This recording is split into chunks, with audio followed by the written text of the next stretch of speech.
আমরা বোধহয় ব্যাপারটা একটু বেশি নোবেল করে তুলছি। ব্যাপারটা কিন্তু নোবেলিটি নয়, কম্প্রোমাইজ। ডক্টর সেন, ওর আপসই কিন্তু ওকে মহান করে তুলেছে। Shashwati, I do differ with you. একজন মানুষ যে তাকে ভোগ করলো, তাকে দেবতার আসনে বসিয়ে পুজো করাটা নোবেলিটি নয়, ইডিওসি। ডক্টর সেন, জ্যোতিদা সম্পর্কে আপনার কি ধারণা? যে ওনার জীবনের এই ঘটনাটা জানে না, সে অনেক কিছু ভাবতে পারে, কিন্তু আমার কাছে উনি প্রতারক, জাস্ট একজন প্রতারক। হ্যাঁ সরস্বতী দেব, দেখো না, তোমার মুখে এই জ্যোতি দাদা সম্পর্কে যা শুনেছিলাম আর এই কাগজ দিদির যা পরিণতি দেখছি, তা তো মেলে না। শিউলি, ৬০-৬৫ বছর বয়সের মানুষের জীবনে একটা মাত্র ভুলের জন্যে তার কি শেষ বিচার হয়?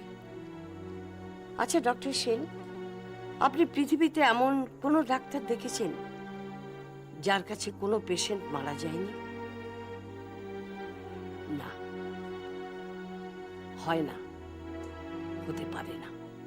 সরি শাশ্বতী, আমি বুঝতে পারছি আপনার দাদার সম্পর্কে এইসব কথাবার্তা শুনতে আপনার ভালো লাগছে না। ডক্টর সেন, এখানে দাদা বা আত্মীয়ের কোনো ব্যাপারই নেই। মানুষটাকে আমি ছোট থেকেই জানি। আপনারা যা ভাবছেন সে তা নয়। তার সবচেয়ে বড় প্রমাণ হলাম আমি।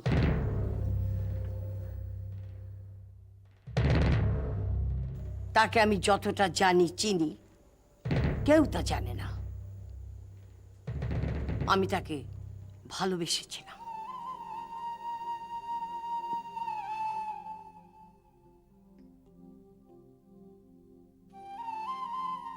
তাহলে শাশ্বতী দি, এই অরুন্ধতী? অরুন্ধতী জ্যোতিদার জীবনে একটা দুর্ঘটনা, জ্বরের ঘোরে একটা ভুল। সে ভুলে প্রায়শ্চিত্ত করতে সারা জীবন জ্যোতিদা অরুন্ধতীকে খুঁজে গেল, আর আমি একলাই রয়ে গেলাম। কিন্তু ভুলটা কার? জ্যোতিদার, না অরুন্ধতীর, না আমার?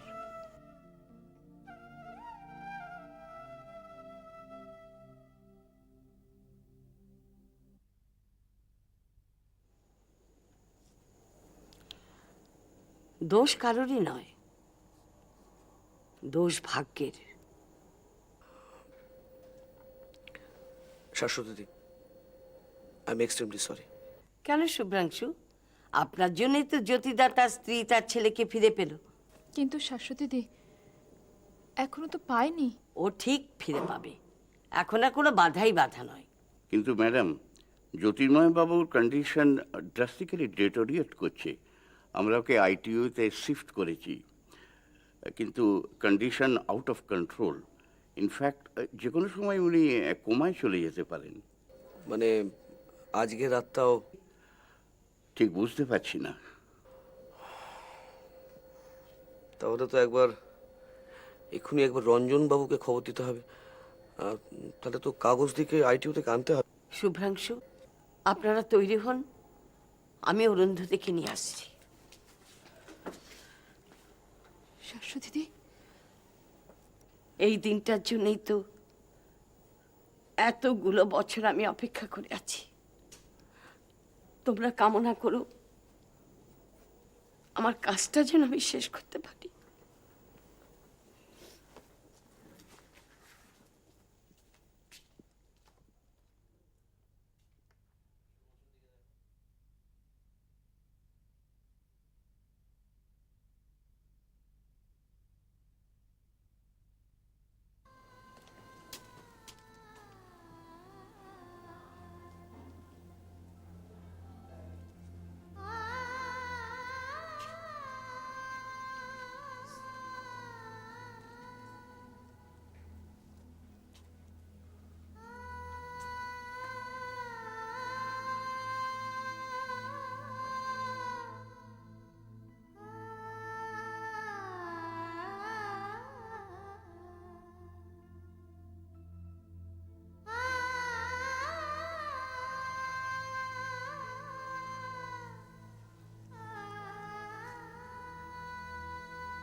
কেমন আছো জ্যোতিদা? জ্যোতিদা, কেমন আছো?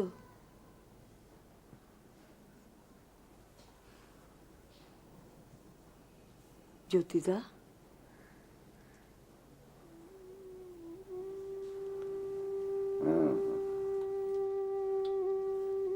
আমি জানি জ্যোতিদা। হ্যাঁ, আমি সেই সাথী। ও কি করছো? না না,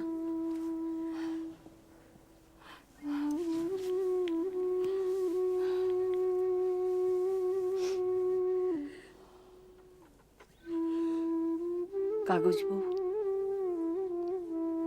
আমার সঙ্গে তোমাকে এক জায়গায় যেতে হবে। হ্যাঁ, তোমার ছেলের কাছে।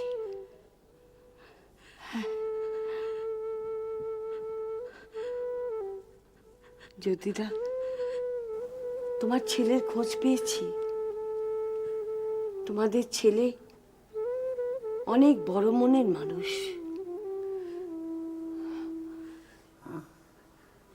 দুঃখ করো না জ্যোতিদা,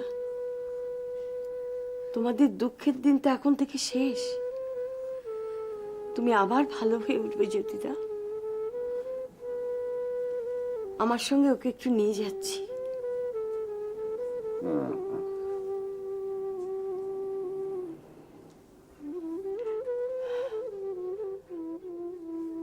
আমাকে আমার দায়িত্ব পালন করতে দাও। চলো আমার সঙ্গে, চলো।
আমি এটা বুঝতে পারছি না যে এটা যখন আপনি মনে করছেন যে কিডন্যাপ, তাহলে কেন আমরা পুলিশকে ইনফর্ম করব না?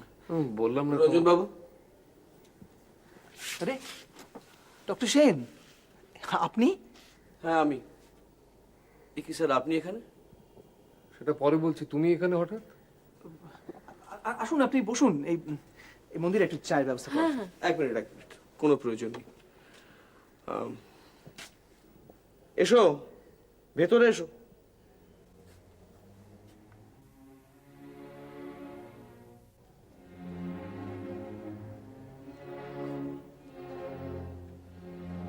ইনি এখানে? হ্যাঁ,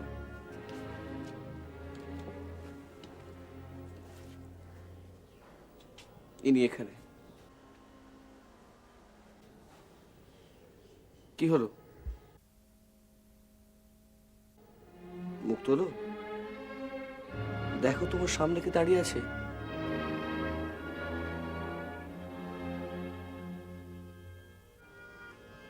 ওই তো, ওই তো রঞ্জন। হুম, ডক্টর সেন, আমি বুঝতে পারছি না কি ব্যাপার। হ্যাঁ সেটা তো স্বাভাবিক রঞ্জন বাবু। কি স্বাভাবিক? স্যার, সেটা বলতে গেলে আপনাকে একটা গল্প বলতে হয়। একটি মেয়ের ছোট্ট একটা গল্প। মেয়েটি ছিল বোবা, অত্যধিক গরিব। একদিন অদ্ভুতভাবে সে এক পুরুষের সংস্পর্শে আসে এবং তারা খুব কাছাকাছি এসে পড়ে। আর তার পরিণাম হিসেবে মেয়েটি আবিষ্কার করে সে সন্তান সম্ভব। মেয়েটি তার সেই ভালোবাসার মানুষের কাছ থেকে অনেক দূরে সরে এসেছে। তাই বাধ্য হয়ে সমস্ত কলঙ্কের ভার নিজের মাথায় নিয়ে সে এক পুত্র সন্তানের জন্ম দেয়।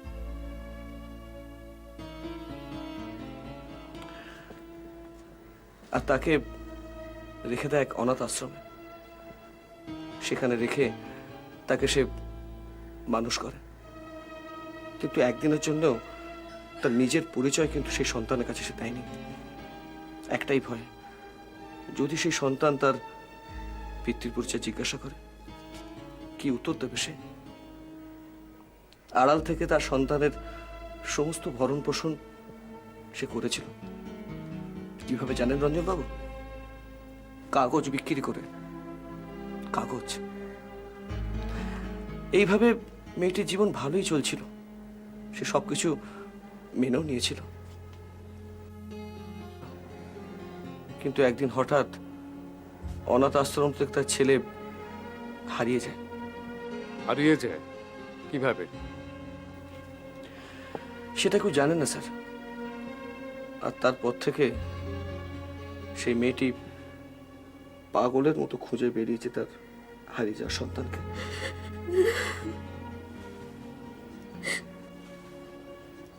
কেঁদো না, কেঁদো না কাকুস্তি, কেঁদো না। আজকের দিনে কাঁদতে নেই। রঞ্জন বাবু, আমার পাশে যে ভদ্রমেয়েটা দাঁড়িয়ে আছে, সেই মানুষটি আপনার মা।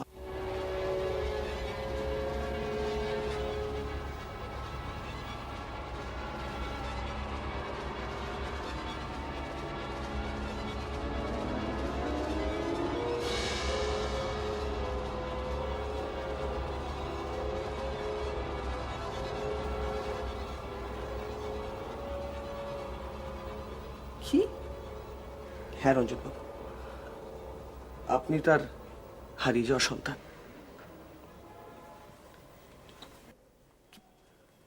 কি কি কি মানে, কি কি যাতা বলছেন আপনি হঠাৎ? What is this?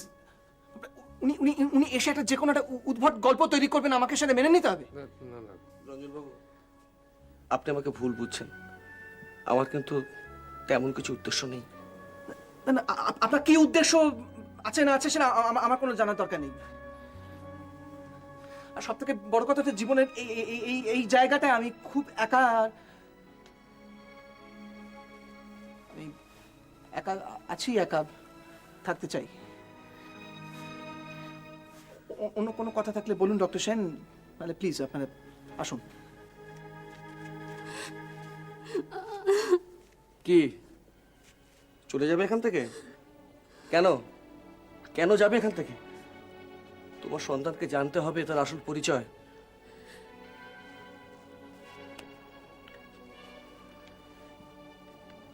রঞ্জন বাবু, আমি নিজে নরেন্দ্রপুরের অনাথ আশ্রমে গিয়েছিলাম। হ্যাঁ, কিন্তু তাতে কিভাবে প্রমাণ হয় যে রঞ্জন ওনার ছেলে? হ্যাঁ, হয় স্যার, হয়। আমি সেখান থেকে রঞ্জন বাবুর কয়েক বছর আগেকার একটা ফটো সংগ্রহ করে এনেছি।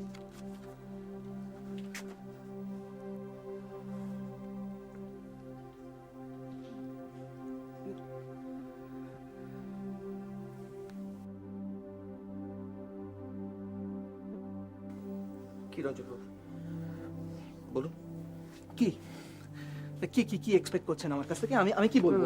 না না না, মানে উনি উনি কি বলতে চাইছেন? উনি উনি কি বলবেন সেটা আমি জানি, কিন্তু উনি বলবেন যে না রঞ্জন বাবু, আপনি নিজেকে কেন অনাথ ভাবছেন?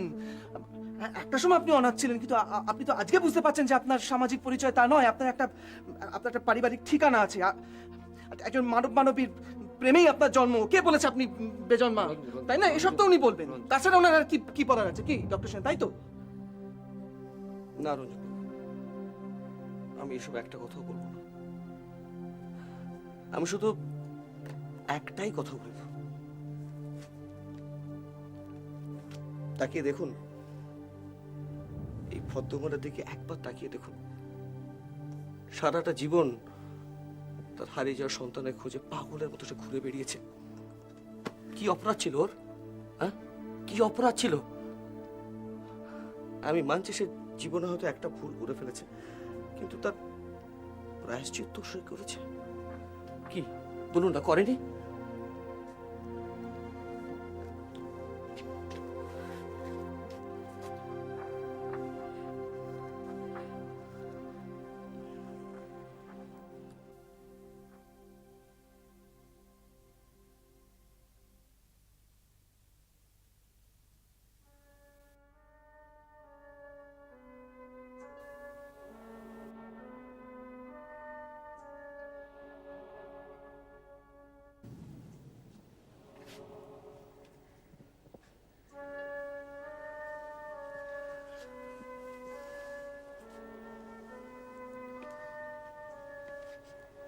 স্যার, আমাদের এক্ষুনি একবার স্পন্দনে যেতে হবে। স্পন্দনে কেন? সেখানে রঞ্জনের বাবা জ্যোতির্ময় চক্রবর্তী মৃত্যুশয্যায়, লাং ক্যান্সার, লাস্ট স্টেজ। হ্যাঁ, আমি জানি আপনি কি ভাবছেন। আমি সে একই কথা ভেবেছিলাম, কিন্তু যখন আমি বুঝতে পারলাম যে জ্যোতির্ময় তার অরুন্ধতী আর তার একমাত্র সন্তানের জন্য সারা জীবন অপেক্ষা করেছে, তাদেরকে পাগলের মতো খুঁজে বেরিয়েছে, আমিও কিন্তু ঠিক থাকতে পারিনি। হ্যাঁ রঞ্জন বাবু, দেখুন, মানুষটা হয়তো অন্যায় করেছে, আমি মানছি, কিন্তু সে তো অসৎ নয়। প্লিজ রঞ্জন বাবু, একটিবার চলুন। জানি না, হয়তো অনেক দেরি হয়ে গেছে। প্লিজ চলুন।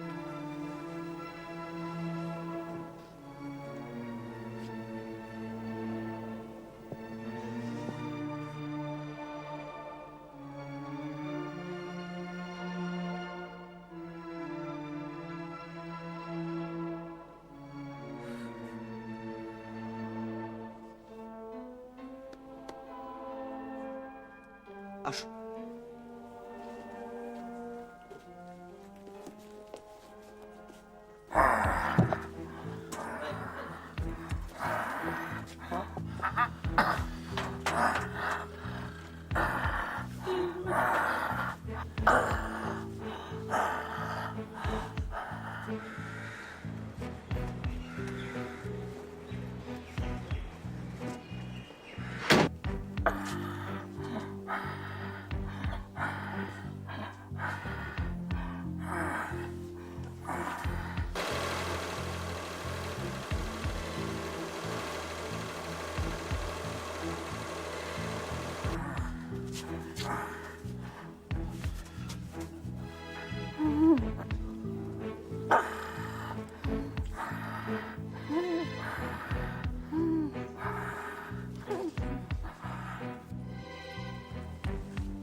যাবে না খোলা একটাই দিন শৈশব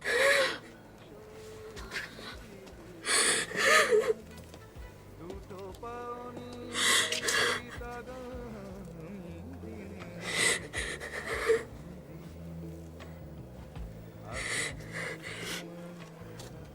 রয়েছে আজও দেখা তার সীমা পার হয়ে চলা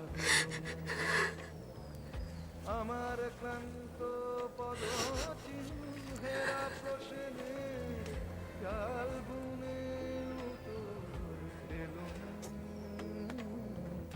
হাজার